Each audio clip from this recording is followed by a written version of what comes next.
Porque Jesus não veio trazer paz à terra. Evangelho de Lucas. Comentário de Mari Persona. Jesus fala agora de sua rejeição. Vim trazer fogo à terra. E como gostaria que já estivesse aceso, mas tenho que passar por um batismo, e como estou angustiado até que ele se realize. Vocês pensam que vim trazer paz à terra? Não, eu lhes digo. Pelo contrário, vim trazer divisão. De agora em diante haverá 5 numa família divididos uns contra os outros, 3 contra 2 e 2 contra 3. Estarão divididos pai contra filho, filho contra pai, mãe contra filha, filha contra mãe, sogra contra nora e nora contra sogra. Lucas 12, versículo 49 em diante. Se você achou que ao se converter a Cristo a vida seria tranquila, já deve ter percebido que não é bem assim. Quando os anjos anunciaram a chegada de Jesus ao mundo, eles proclamaram: glória a Deus nas alturas e paz na terra aos homens aos quais ele concede o seu favor, lá em Lucas 2. Teria havido paz se Jesus não fosse rejeitado, mas ele foi. A sua encarnação trouxe fogo à terra, e tão logo nasceu, os homens já queriam matá-lo. A sua vida santa era demais para eles suportarem. A luz veio ao mundo, mas os homens amaram as trevas e não a luz, porque as suas obras eram más. Quem pratica o mal odeia a luz e não se aproxima da luz, temendo que as suas obras sejam manifestas. Isso está em João 3,19. Enquanto Jesus andou aqui, o juízo de Deus se manifestava pelo fogo que queimava as consciências. Ainda não era a hora do fogo literal do juízo de Deus ser derramado sobre a humanidade culpada. Pois Deus enviou o seu Filho ao mundo não para condenar o mundo, mas para que ele fosse salvo por meio dele. Deus em Cristo estava reconciliando consigo o mundo, não lançando em conta os pecados dos homens. Isso João diz no capítulo 3 do seu Evangelho, e Paulo em 2 Coríntios 5. Jesus diz que tem ainda que passar por um batismo, que seria a sua morte na cruz, recebendo sobre si o fogo do juízo de Deus por causa do pecado. Se o grão de trigo não cair na terra e não morrer, continuará ele só, mas se morrer, dará muito fruto. João 12. Jesus morreu, ressuscitou e subiu à glória, consumando assim a obra que o Pai lhe tinha dado. Enquanto andou aqui, a sua presença acendeu o fogo do juízo. Na cruz, o fogo caiu sobre si, e por substituição sobre todo aquele que crê. Para o incrédulo, porém, ainda resta a perspectiva futura do fogo eterno. Todavia, o fogo da presença de Jesus continua no mundo, agora por intermédio dos que foram salvos por ele e são rejeitados à semelhança de sua rejeição. A simples presença de Jesus no mundo incomodava, e agora a simples presença do crente incomoda. Casais são separados, famílias são divididas e amigos se tornam inimigos por causa do ódio natural que o homem tem contra Cristo. Assim como nos dias de Jesus foram os religiosos do judaísmo os seus maiores opositores, à medida que a cristandade caminha para a apostasia, a oposição à verdade virá cada vez mais dos que professam ser cristãos. Nos próximos 3 minutos, os judeus são incapazes de fazer a previsão do tempo. Um pouco antes, Jesus alertava os discípulos da rejeição que sofreriam por segui-lo. Agora ele fala às multidões, que é uma mescla de judeus crentes e incrédulos. Quando vocês veem uma nuvem se levantando no ocidente, logo dizem, vai chover, e assim acontece. E quando sopra o vento sul, vocês dizem, vai fazer calor, e assim ocorre. Hipócritas, vocês sabem interpretar o aspecto da terra e do céu? Como não interpretam o tempo presente? Lucas 12, versículo 54 em diante diz isso. Eles eram capazes de julgar os sinais do clima físico, mas não o clima espiritual. Viam as nuvens e a chuva, mas estavam cegos para interpretar o tempo presente. O juízo estava prestes a vir sobre a nação que levava o testemunho de Deus na terra. Logo depois, Jesus diria do templo, não deixarão pedra sobre pedra, porque você não reconheceu o tempo em que Deus a visitaria. Isso está em Lucas 19. Esse tempo era o momento da visita do Emanuel, nome usado para anunciar o nascimento de Jesus e que significava Deus conosco. Durante séculos, o povo esperou pelo Messias e agora o rejeitavam por ele não se encaixar em seus planos. Orgulhosos de sua religião, os judeus estavam cegos para sua própria degradação e ruína. Em outra ocasião, eles diriam: somos descendentes de Abraão e nunca fomos escravos de ninguém. João 8,33 diz isso. Eles sequer percebiam que estavam sob o jugo do invasor romano e trabalhavam para o sustento do inimigo. A história se repetiria quando o sistema religioso cristão, batizado profeticamente de Babilônia, passasse a se vender como uma prostituta. Os reis da terra se prostituíram com ela à custa de seu luxo excessivo. Os negociantes da terra se enriqueceram. Isso está em Apocalipse 18:3. Assim como aconteceu com Israel, a igreja falhou miseravelmente como um testemunho de Deus na terra. Dos ricos palácios do Vaticano aos pregadores de prosperidade da TV, passando pelas articulações políticas do protestantismo fundamentalista, tudo na cristandade cheira ao mundano. Ela vive exatamente da mesma maneira que os judeus dos tempos de Jesus viviam, no mundo e para o mundo.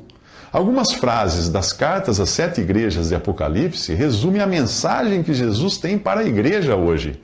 Sei onde você habita, onde está o trono de Satanás. Você tem fama de estar viva, mas está morta, porque você é morna, nem frio nem quente. Estou a ponto de vomitá-la da minha boca. Você é miserável, digna de compaixão, pobre, cega e nua. Isto você encontra nos capítulos 2 e 3 de Apocalipse. E você? E você? Qual é a sua percepção do testemunho cristão no mundo? Você acredita mesmo que está tudo bem e cada vez melhor? Então a receita é a mesma de Apocalipse 3,18. Compre colírio para ungir os seus olhos e poder enxergar. O lugar que Jesus ocupa hoje em relação à cristandade é do lado de fora. Por isso, na continuação, ele diz aos que individualmente querem manter comunhão com ele, fora do arraial religioso, as seguintes palavras, lá em Apocalipse: eis que estou à porta e bato. Se alguém ouvir a minha voz e abrir a porta, entrarei e cearei com ele e ele comigo. Apocalipse 3:20. Os versículos finais de Lucas 12 são uma consequência da incapacidade dos judeus de interpretarem o tempo presente. A rejeição do Messias já era evidente quando ele veio ao mundo e Maria o colocou numa manjedoura, porque não havia lugar para eles na hospedaria. Isso está em Lucas 2. Ao ser expulso do mundo, Jesus sofreu fora das portas da cidade, como diz em Hebreus 13. Porém, mesmo em meio à rejeição generalizada, um remanescente ainda seguia Jesus e sofria a rejeição dos religiosos. Eles podiam ser encontrados dentro da grande massa do testemunho judaico, mas separados do mal que havia ali. Do mesmo modo como foi excluído de entre os judeus na vida e na morte, o Senhor ocupa hoje um lugar fora do cristianismo institucional, apesar de o Espírito Santo habitar individualmente no coração de todo verdadeiro salvo por Jesus. A história do judaísmo se repetirá com a cristandade apóstata. Em Apocalipse, ela é chamada de Babilônia e irá perseguir o remanescente de judeus que se converterá após o arrebatamento da igreja. Judeus e gentios convertidos habitarão a terra durante o reinado de 1000 anos. Os 1000 anos de Cristo, eles não são parte da igreja. A exortação para os que têm qualquer associação com Babilônia é esta: saiam dela vocês, povo meu, para que vocês não participem dos seus pecados. Isso está em Apocalipse 18:4. Enquanto os judeus se opunham à verdade, a cristandade apóstata corrompe a verdade, o que é pior. A ordem é sair dela para evitar a contaminação. Um dos princípios na palavra de Deus é que o mal contamina pelo simples contato. Em Ageu 2, versículo 13, o profeta pergunta: se alguém levar carne consagrada na borda de suas vestes e com ela tocar um pão, ou em algo cozido, ou em vinho, ou em azeite, ou em qualquer comida, isso ficará consagrado? Os sacerdotes responderam: não. Em seguida perguntou a Ageu: se alguém ficar impuro por tocar um cadáver e depois tocar em alguma dessas coisas, ela ficará impura? Sim, responderam os sacerdotes, ficará impura.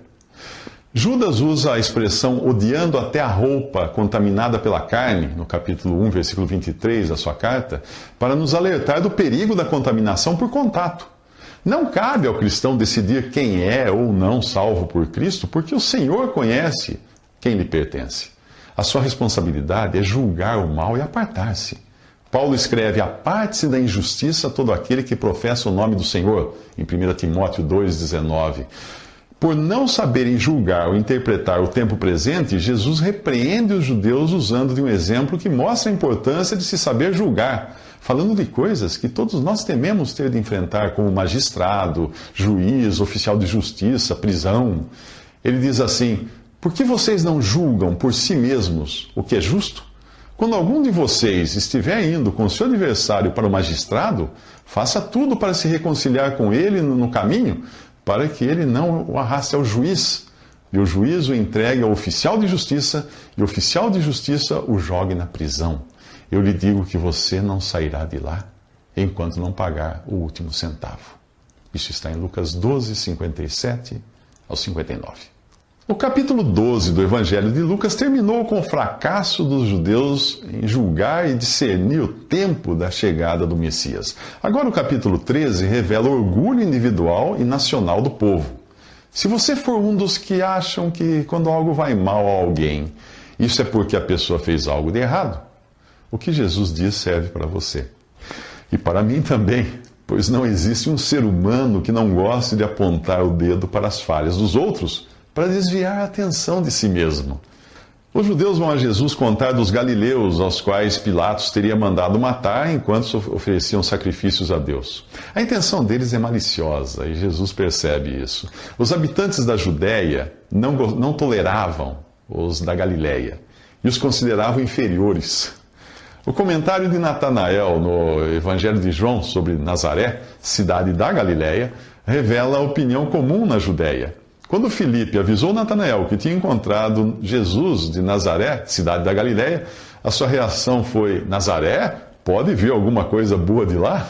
Isso está em João capítulo 1. Jesus não se limita a comentar o caso dos galileus, mas acrescenta outro também trágico: o desmoronamento de uma torre em Siloé, que causou a morte de 18 pessoas. Aquele que sonda os corações certamente sabe o que se passa no interior desses judeus orgulhosos de seu território e por isso mostra que os habitantes da Galileia eram tão pecadores quanto os da Judéia. Vocês pensam que esses galileus eram mais pecadores que todos os outros por terem sofrido dessa maneira? Eu lhes digo que não, mas se não se arrependerem, todos vocês também perecerão.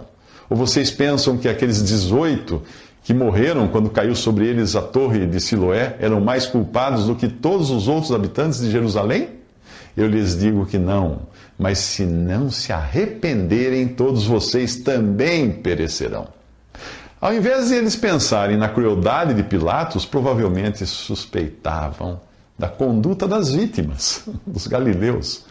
No judaísmo, que era um sistema religioso de causa e efeito, bênção e prosperidade eram prometidas como recompensa para a obediência, enquanto para os desobedientes sobravam as adversidades, doenças e morte. Mas Jesus ensina algo que vai muito além do pensamento judeu. Aos olhos de Deus, todos, absolutamente todos, são igualmente culpados e merecem morrer a menos que se arrependam. A carta aos Romanos diz que todos pecaram e estão destituídos da glória de Deus. Assim também a morte veio a todos os homens, porque todos pecaram. Isso está em Romanos 3 e também Romanos 5. Você já se enxergou nesse todos? Ou será que você é como os da Judéia, que se achavam menos culpados que os da Galileia? Visite Respondi.com.br. Visite também 3minutos.net.